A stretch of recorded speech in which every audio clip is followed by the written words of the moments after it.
bagi saya yang membuat saya masih bertekun gitu ya, dan membuat saya merasa bahwa hidup keseharian itu membuat saya semakin lebih mengenal, lebih dekat dengan Tuhan dengan hal-hal aktivitas setiap hari. Ya, itu adalah pilihan hidup saya seperti itu, dan saya juga memilih ini bukan karena paksaan.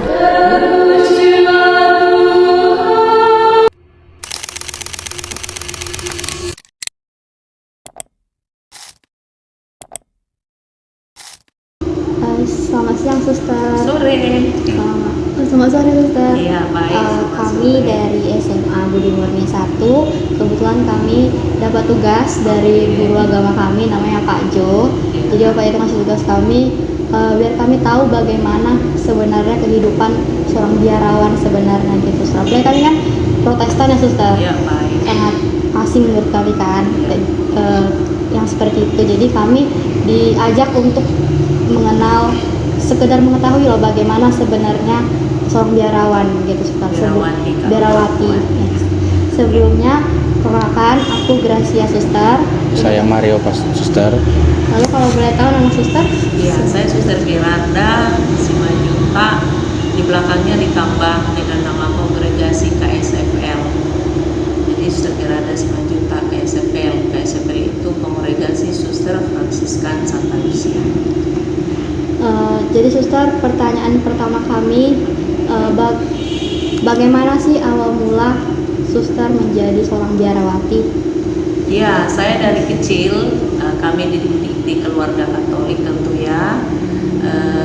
Dari kecil saya bercita-cita jadi suster. Saya melihat di paroki kami itu ada suster yang selalu datang ke gereja kami, itu istilah stasi, bagian dari paroki. Dia pakai baju putih dan panjang-panjang jubahnya dan berdoa. Jadi dari kecil saya cita-cita nanti saya jadi suster. Hanya ketika saya di SMP, saya melihat paman saya tulang, itonya mama kami, dia jadi pastor tapi bajunya coklat. Maka saya katakan, tulang, saya mau jadi suster tapi baju coklat. Dicarilah ini Santa Lucia. Ya, dari kecil. Lalu Suster dulu menempuh pendidikannya berapa lama? Biasanya kami diterima itu tamat SMA. Tapi ada sekian banyak itu yang juga sudah di perguruan tinggi masuk. Nah, kalau pendidikan formal tentunya kalau batasan SMA minimal itu kan saya tidak TK ya, tapi SD 6 tahun, SMP dengan SMA 6 tahun. Lalu sesudah tamat SMA memang persis saya masuk suster. Lalu kita ada masa postulan, aspiran postulan itu 1 tahun, novisiat itu 2 tahun, berarti 3. Lalu ada masa juniorat minimal 6 tahun, maksimal 9 tahun. Jadi kalau diambil 3 tambah 6, pendidikan awal itu 9 tahun. Kalau dipakai yang sampai maksimal 9 tahun, berarti pendidikan formal itu 12 tahun menjadi suster tahun depan.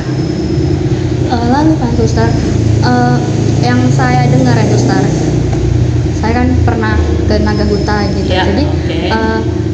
Kalau teman-teman saya yang Katolik nggak gampang menjadi seorang biarawan dan juga biarawati, ada hambatan dan juga ada godaannya, dan saya mau bertanya ke Suster, apakah di perjalanan Suster ada hambatan dan juga godaan menjadi seorang biarawati? Ya, ini pertanyaan mendalam ya. Ya, baik. Hambatan tentu banyak ya.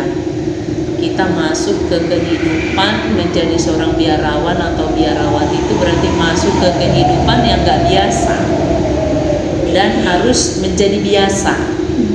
Nah, hambatan yang pertama adalah bagaimana kesanggupan saya beradaptasi, bahasa saat ini ya. Saya menyesuaikan diri dengan aturan yang ada, aturan lahiriah pertama ya, lalu nanti dengan aturan hidupnya. Nah, itu kami mulai dari bangun tidur pagi sampai tidur malam ada aturan. Ya, sangat ketat. jam berapa bangun silahkan, tetapi jam doa misalnya seperti kami di sini jam 5 pagi wajib sudah berdoa sampai jam 6, dilanjut dengan misa jam 6 di gereja sampai setengah 7 lewat, baru nanti pulang makan lalu lanjut dengan aktivitas. Nah itu kalau saya katakan sebagai hambatan, ya itu menyesuaikan diri ya. Tapi kalau tantangan itu benar, yang saya ditantang secara pribadi, bagaimana saya mengalahkan egoku dengan masuk ke dalam kongregasi kehidupannya. Jadi aturan itu tidak lagi sebatas lahiriah ya, bahwa saya hadir di kapel, ikut doa bersama, kerja begini-begini, tidak. Tetapi sejauh mana saya memberi diri, karena ini kan kupilih. Menjadi suster kupilih, berarti kan saya harus berusaha mencintai kehidupan menjadi seorang suster. Apalagi dengan perkembangan zaman yang artinya semua serba mudah di luar, padahal saya kok mencari yang berat-berat gitu ya. Tapi karena saya memang sungguh dari awal menjadi pilihan, tantangan yang mengalahkan diri, sejauh mana saya mampu menghayati nilai itu menjadi milikku. Ya, saya ditantang pribadi. Nah, kalau dari pertanyaan saya, suster, menurut pertanyaan saya, kalau mau tanya rutinitas suster sehari-harian apa? Rutinitas saya pribadi. Iya. Sekarang saya tinggal di sini, lalu aktivitas saya dari Senin sampai Jumat saya mengajar di Unika Santo Thomas. Santo Thomas Atin, suster. Medan. Oh. Unika. Universitas. Santo Thomas saya sebagai dosen. Lalu itu bisa sampai hari Kamis atau hari Jumat. Lalu hari Sabtu dan Minggu saya biasanya di Siangkar. Di sana saya ada tugas. Gitu. Jadi artinya aktivitas sehari-hari mengajar sebagai seorang dosen, lalu aktivitas lain ya tugas di Arab. Oh ya. Gitu.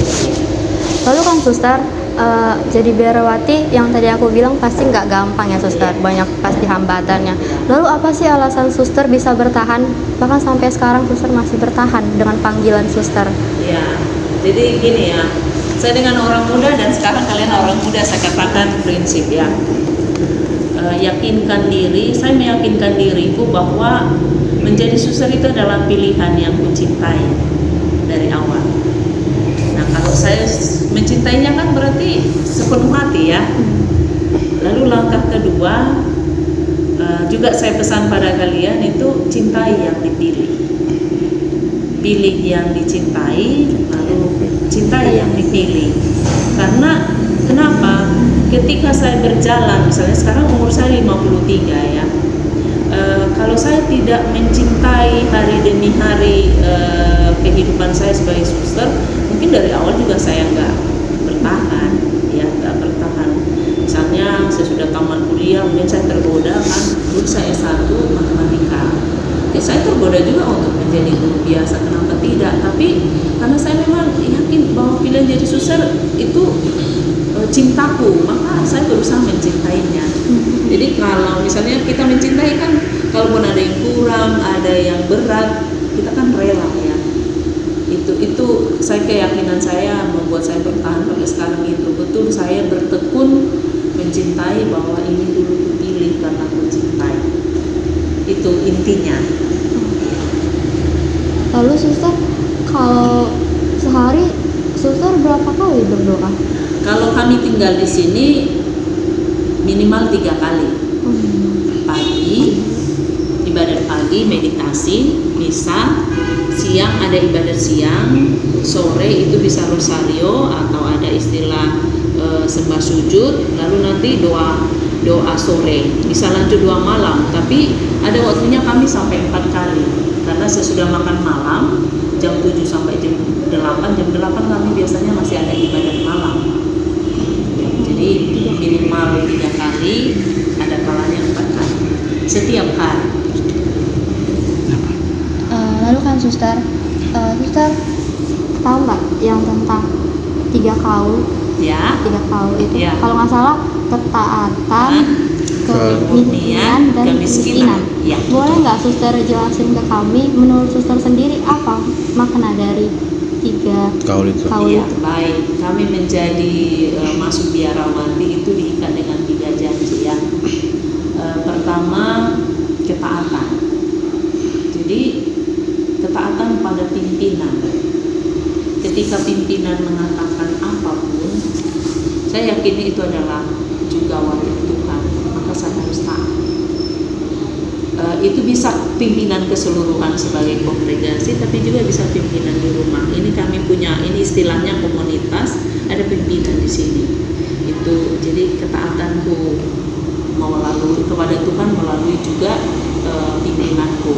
Lalu yang kedua, kemurnian tak menikah. Ya, kalau seperti kalian wajar ya, misalnya ada yang tertarik, punya daya tarik dan lain, tapi saya hidup kemurnian tak menikah. Jadi saya melepaskan diri dari ikatan ya kepada orang tertentu.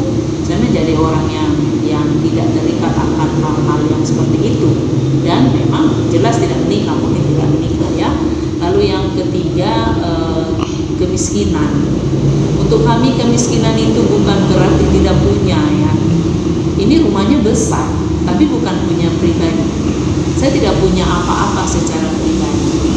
Dan menghayati kalau kami lebih menyatakan itu dengan hidup sederhana, apa adanya. Gitu ya. Jadi semua fasilitas dipakai bersama, bahkan uang pribadi juga tidak punya. Bahwa tadi saya beli roti ke tetangga, maka saya senang kalian datang. Itu sambutan saja. Itu untuk 3 hal itu. Habis ada lagi nggak? Ada motivasi. Nah, menurut suster, kata-kata motivasi apa yang suster berikan kepada kami? Oh iya, baik, saya akan mengulangi kalimat tadi. Saudari-saudara, kalian berdua ya, kelas 12 ya. Ya, suster. Cita-cita apapun ke depan yang mau kalian raih, yakinkan bahwa itu adalah pilihan yang kalian cintai. Menjadi apapun. Karena dasar itu nanti akan mempermudah ketika ada tantangan, maka pilih yang dicintai. Sesudah itu langkah berikutnya, cintai yang dipilih. Sama dengan orang tua kita ya. Mungkin kalian juga suatu saat jatuh cinta berat dengan orang tertentu, kan nggak pernah tahu dia tidurnya ngorok, apain segala macam. Tapi karena sungguh dia mencintainya, maka langkah berikutnya adalah entah ngorok pun itu, entah bagaimana badannya kemudian menjadi gendut dan yang lain, aku mencintainya. Berarti mencintai yang dipilih. Ya, jadi kalian kelas 12, pesan saya seperti itu ya. Yakinkan dirimu bahwa yang kau pilih itu adalah yang kau cintai. Langkah selanjutnya, cintai yang dipilih, karena itu nanti akan membuat kita rela berkorban untuk mencapai sesuatu yang dicita-citakan. Oke, suster. Lagi ya? Oh ya. Ini apa? Jadi suster, semua pertanyaan kami udah suster jawab. Dengan adanya wawancara ini bertambah ilmu kami suster. Jadi kami mau ucapin terima kasih karena suster udah luangin waktu, bahkan udah repot-repot nyiapin tempat kami nunggu, minum dan juga roti. Kami berdoa semoga suster tetap sehat, tetap menjalani panggilan dengan baik. Pokoknya hidup suster bahagia selalu. Dan doakan juga kami tahun depan kami udah pasti memilih yang dicintai. Yang dicintai kami, semoga kami bisa mencintai yang kami pilih dengan baik. Baik. Terima kasih suster. Oke. Kita tutup dengan berdoa ya. Dalam nama Bapa, Putra dan Roh Kudus. Amin. Allah kebaikan tertinggi, terima kasih kepadamu karena kesempatan ini kami boleh bertemu dengan kaum muda kami yang datang dari sekolah untuk melihat lebih dalam bagaimana kehidupan kami. Kami bicara dari hati ke hati, berkati pertemuan kami ini ya Tuhan, semoga semakin menyemangati mereka semua untuk meraih apa yang sungguh dicita-citakan, menjalankan kehidupan sebagai seorang pelajar dan akhirnya menemukan potensi diri mereka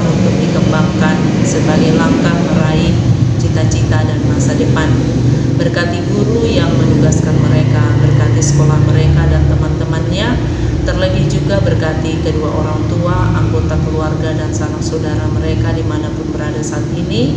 Semoga orang tua yang mencari nafkah memperoleh rezeki yang cukup setiap hari untuk menyekolahkan dan memenuhi kebutuhan keluarga mereka.